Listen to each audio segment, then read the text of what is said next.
Good morning, everybody. Thank you, Paul, for the intro.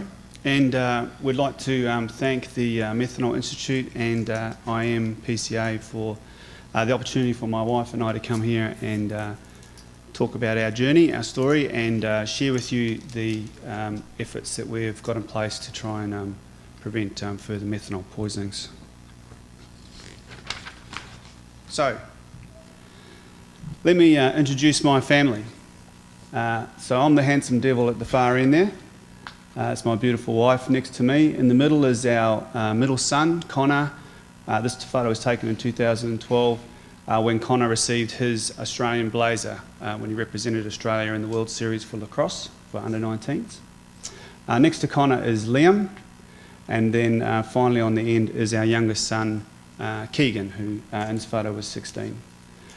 We really like this photo because we think it captures the true essence of who Liam was. And actually Connor had just given Liam a bit of cheek about how Liam was now shorter than Connor, as brothers tend to do. Liam valued the core virtues in life. He was extremely hard-working. He just completed his apprenticeship before he died. Very respectful, honest, and extremely loyal to his family and friends.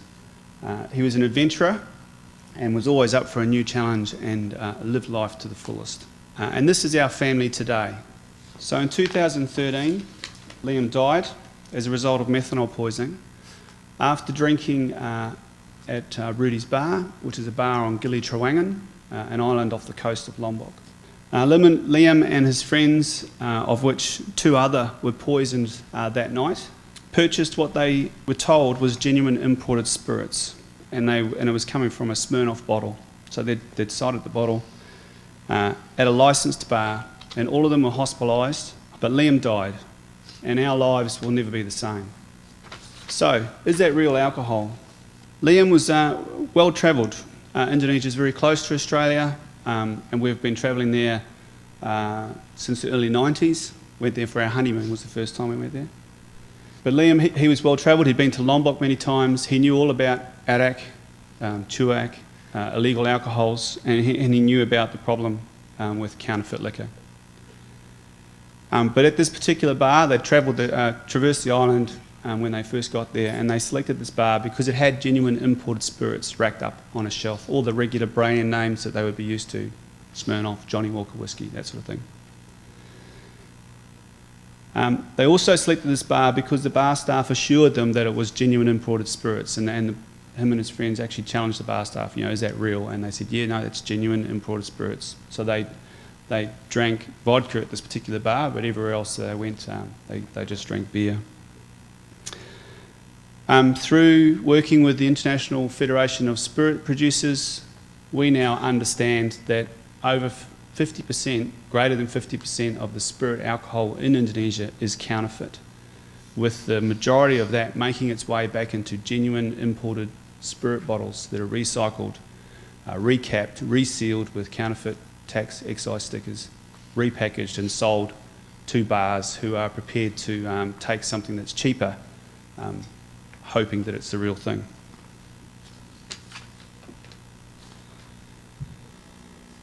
But for Liam, the following day after, this was New Year's Eve when they went out, so the following day Liam was found shaking violently and asking for help. He was able to walk to the car, but by the time they arrived at the International Hospital in Lombok, 20 minutes later, he was having a seizure and soon afterwards fell into a coma. We arranged for a medevac from Australia to fly to Lombok and collect Liam and bring him back to Perth in West Australia on life support, where he was quickly diagnosed with methanol poisoning. He was treated for 3 days with ethanol to stop the metabolising of methanol, and dialysis to remove the methanol from his system. But for Liam it was too late. And on the 5th of January, he was declared brain dead. And we turned off his life support and watched his body die. Sitting at home trying to understand what had happened to our son and our family, one thing became clear to us, and that was that we had to tell people. We had to do something to prevent this from happening to someone else. Someone else's son, daughter, mother, father, brother or sister. And that is why we started the L.I.A.M charity. Okay, so the L.I.A.M charity, what's our mission? Our mission is pretty simple. In essence, it's prevent people from being poisoned, and if people are poisoned, ensure that they can get effective treatment such that they survive. Our strategic objectives have been developed with this mission sort of in mind, focusing on proactive prevention and effective treatment. So in the charity we have 4 high-level strategic objectives. The first one is improving regulation of alcohol distribution to prevent illicit, poor-quality alcohol reaching the consumer.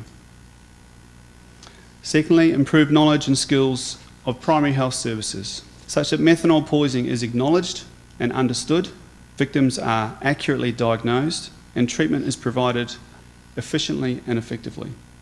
Thirdly, we want to raise general awareness across communities, tourism, hospitality industry, manufacturers, supply and distribution, including bootleg alcohol manufacture, such that people are informed, aware, and able to make sound, considered decisions that are going to prevent others or themselves from being poisoned.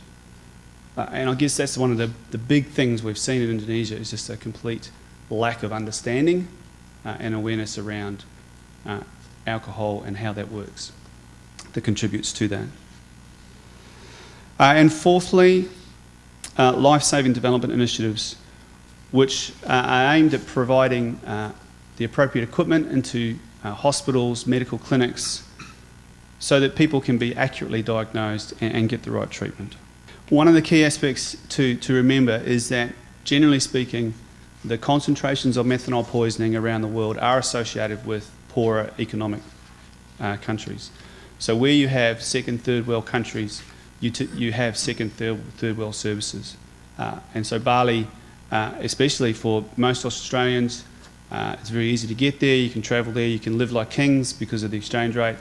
And the facade, what you see in the shops is like you would see around the world, Gucci shops, all the sort of very contemporary styling. But behind the scenes, it's still a country struggling to deal with providing adequate healthcare, adequate services. And so when you need those services, they may or may not be there, and they may or may not be able to provide the sort of service that you need. The one key underlying principle that we've applied in developing our strategic objectives has been around sustainability. So our time as L.I.A.M's parents and as mothers and fathers of L.I.A.M's brothers is limited. This is not something we're going to do for the rest of our lives, but we have a window of opportunity and we have a window of motivation for us to do something. We want to achieve some real systemic change. So we've been very selective and targeted at how we've developed our strategies and then who we've worked with, such that they are embedded, systemic, and providing lasting change, so that after our time, those changes will go on to continue to improve the situation and prevent further poisonings. Okay. At this point, I'm going to hand over to Lhani. She'll take you through the activities we're doing on the ground, the programs that we're running, how they've been received, the outcomes we've achieved, and some of the lessons we've learnt along the way.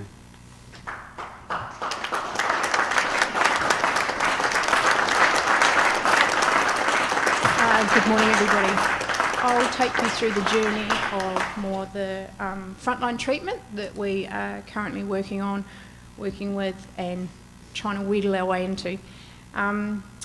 The industry lobbying of regulatory bodies has been an interesting target.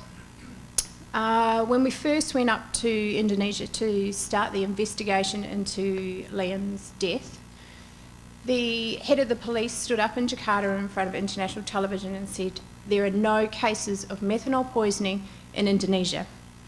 At that point, we knew it was going to be an interesting ride. So, in terms of driving improvements in the regulations of alcohol distribution and supply, we've been working in collaboration with the International Federation of Spirit Producers to lobby Indonesian authorities for reform of the distillation distribution frameworks. This has been a slow and at times frustrating process. However, we are continuing to look for opportunities that arise and look at how we can grab those and make change. The primary health service training was one of the first trainings that we started last year. Daily phone calls to the Department of Foreign Affairs and Trade in Australia, pestering, becoming the squeaky wheel to find out what medical services they had on the ground in Bali and Lombok and what we could do to try and push education around methanol poisoning. So we started with some toxicology workshops, being mindful of the methanol issue being not openly spoken about, and covering toxicology in general poisonings. Very quickly became apparent that the medical staff were asking about the L.I.A.M syndrome. Talk to us about the L.I.A.M boy, what happened to him. There was a lot of publicity in Australia and Indonesia at that time, and we grabbed that opportunity and ran with it. So we started off running toxicology workshops in the Sangla Hospital through DFAT, and we initially had 100 people, spots for 100 people, hoping we could fill those. After the first one, we then had to turn people away to the second one, so we knew that it was a hot topic and we had to strike. Through the partnership with the Sangla Hospital and funding from New Zealand Aid, we managed to establish a team of doctors and nurses, ranging from nurses, head of nursing and the head of the dialysis department, and they coordinate and manage the following programs. So we do medical training workshops in Bali and Lombok for both the private and public hospitals, ambulance staff, Department of Health and the police, and that's based around general information on methanol poisoning, symptoms, how it's within their society.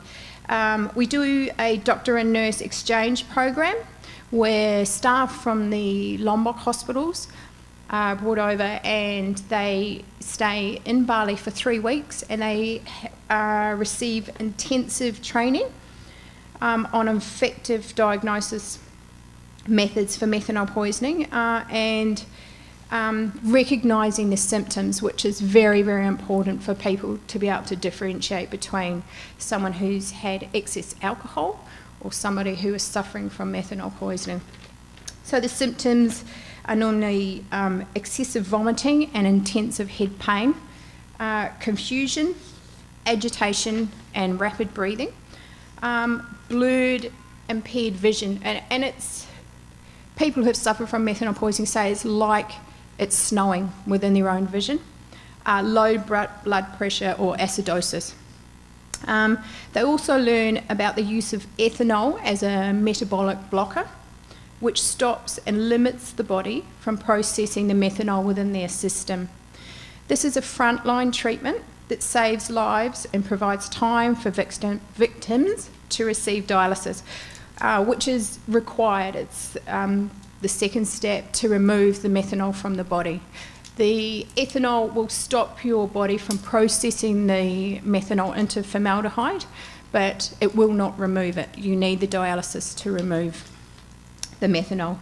Under this initiative, we've also been pestering the Department of Foreign Affairs and Trade again, seeing that there is a huge void in awareness in Lombok. So they have agreed to fund and provide a accident emergency specialist doctor and nurse, and they will be based in Lombok for 2 months, mid-January to mid-March, to give intensive training there to bring them up to speed with what is required.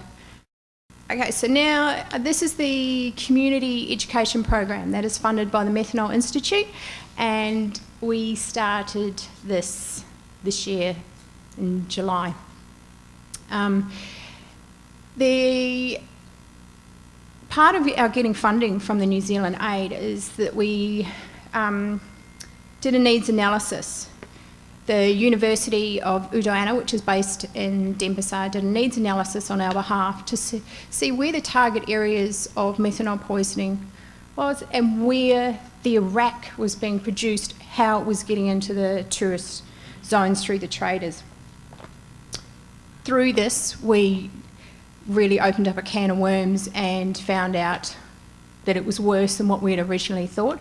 Also, the public health department of the Indonesia University approached us to see if they could also become part of the program because they were horrified by the depth of methanol poisonings that were going on in some of these areas. So what we've done is we've set up a three-pronged approach. We do the Puskesmas, which is the community health centres. So our medical team go in there. We have on average, we try and keep it smaller. We have on average about 50 medical community workers come to these.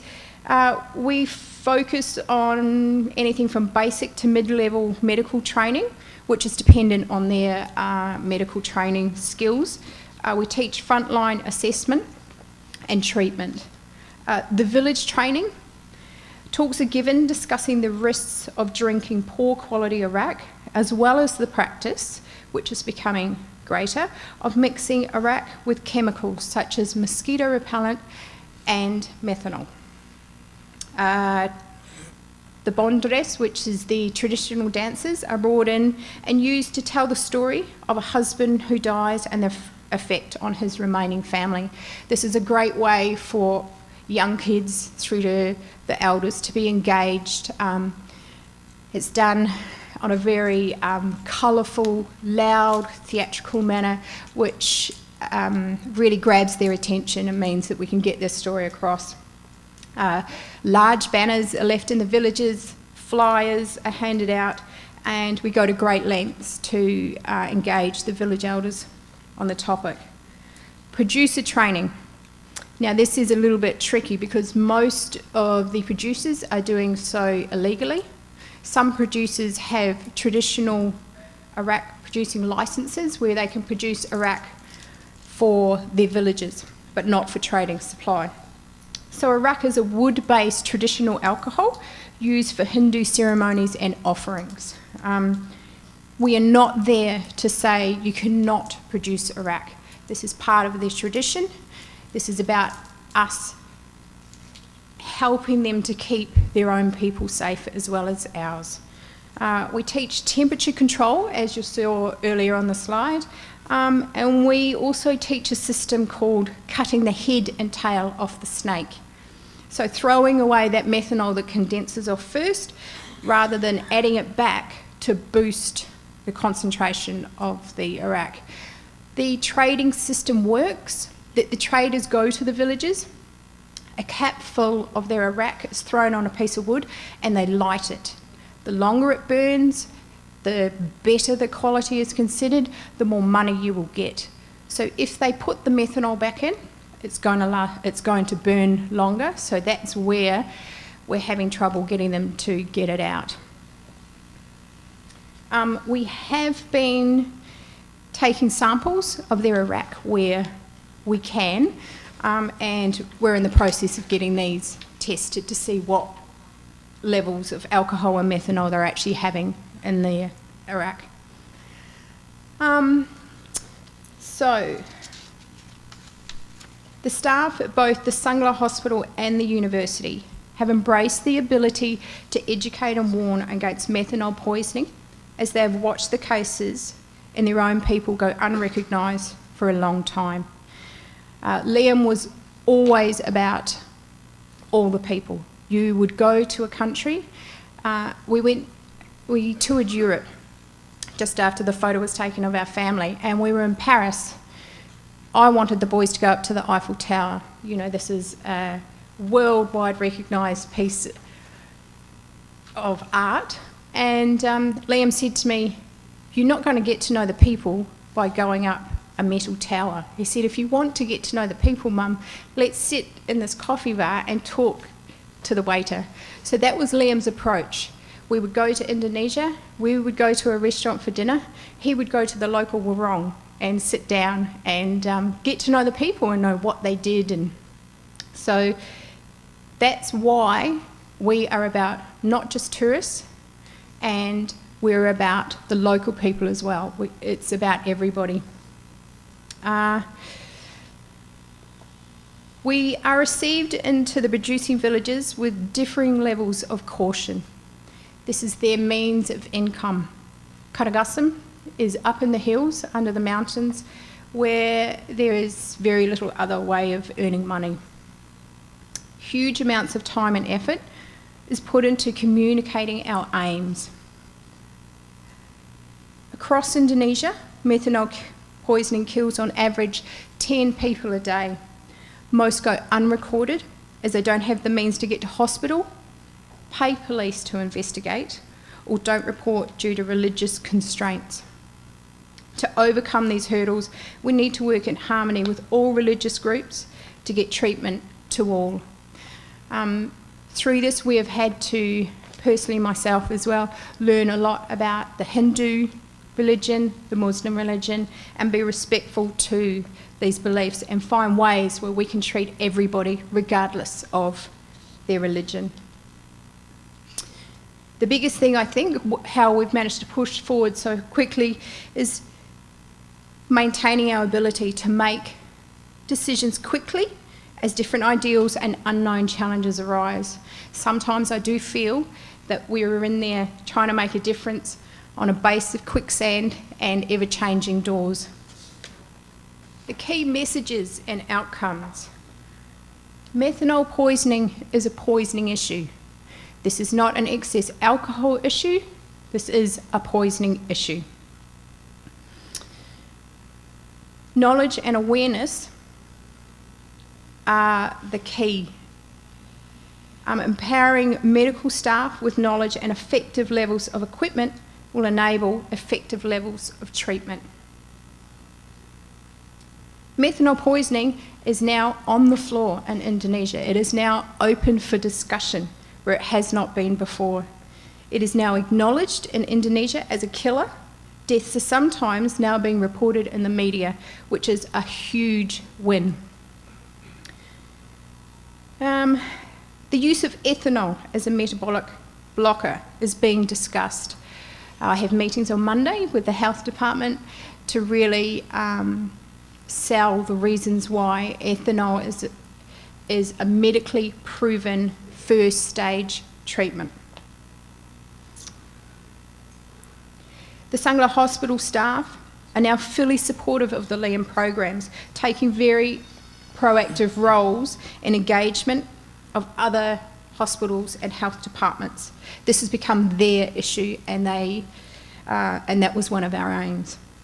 Increasing support from local Indonesian communities for community education programs. Strong endorsement from village elders as methanol poisoning is seen as a silent killer, with local authorities not interested in tackling the issue.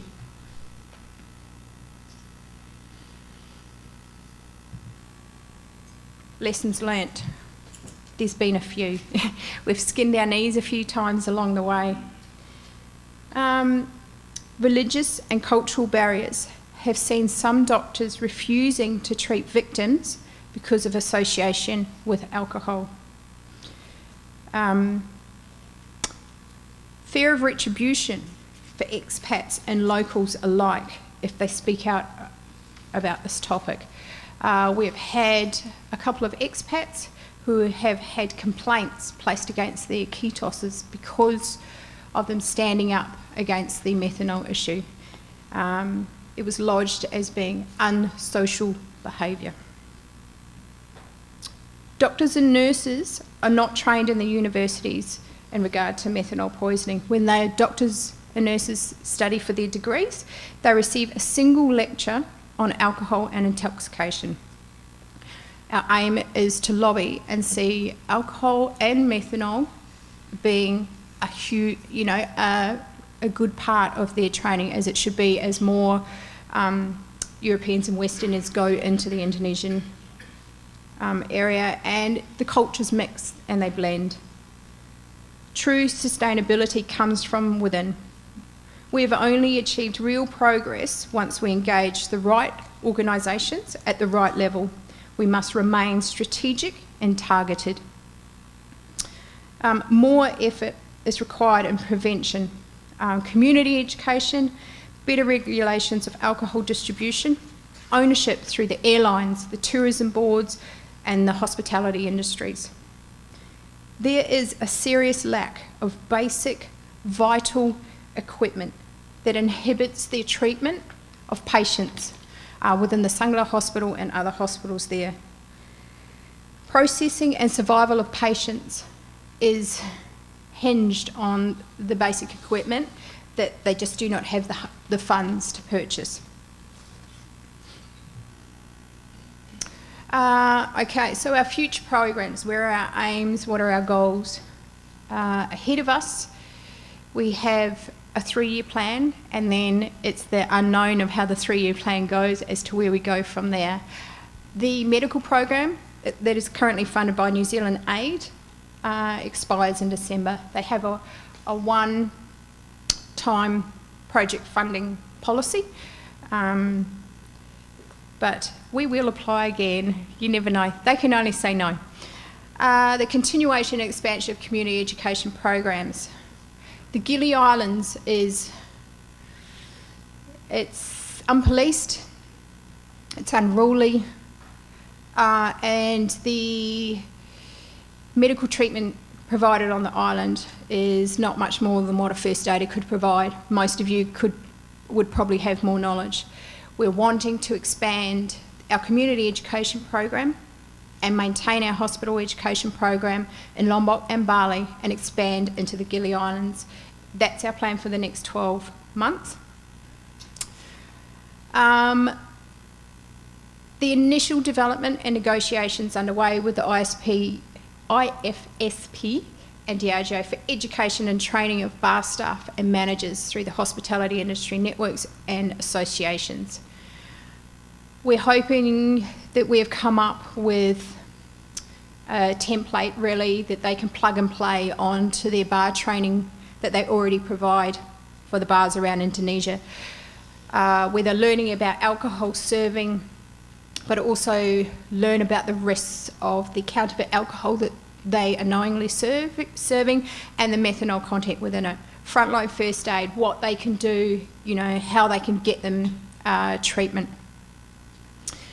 Once again, the medical equipment, pending funding and sponsorship, the supply of essential medical equipment to enable accurate and efficient and effective diagnosis and treatment.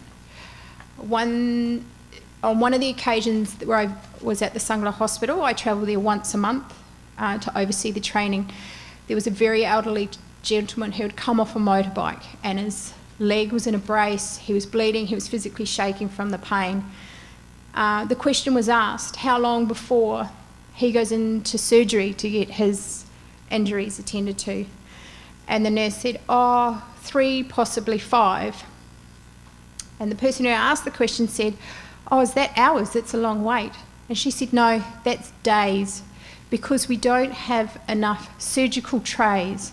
So the theatre is used in the morning, and that tray goes off to be sterilised.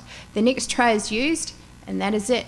It takes 4 to 6 hours to sterilise a tray. They cannot use that operating theatre again. So when I say basic items, some of them are very basic, which is saddening. The L.I.A.M charity would really like to thank the Methanol Institute for their support. We have grown wings and flown this year, which is exciting. It's exciting for Liam's 2 brothers to see, hopefully Liam's death.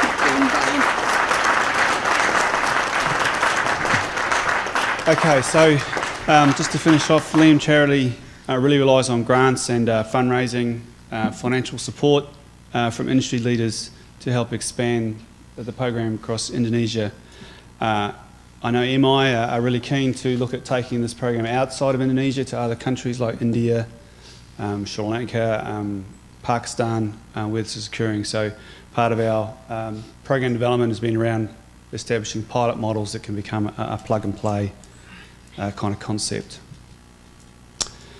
We're looking to further our relationship with the International Federation of Spirit Producers, but again we need to do more if we're going to take this initiative globally.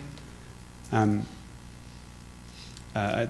sort of language and the message that we get from Paul and Dom and others in Methanol Institute is around the industry seeing this as part of responsible care, while most of the methanol poisonings are related to bootleg alcohol, so not directly the product that was manufactured. It's in the methanol industry has the opportunity to do something to make a difference, and so they see that as a real key component of product stewardship. So certainly they're promoting other people in the industry to join the Methanol Institute and get on board.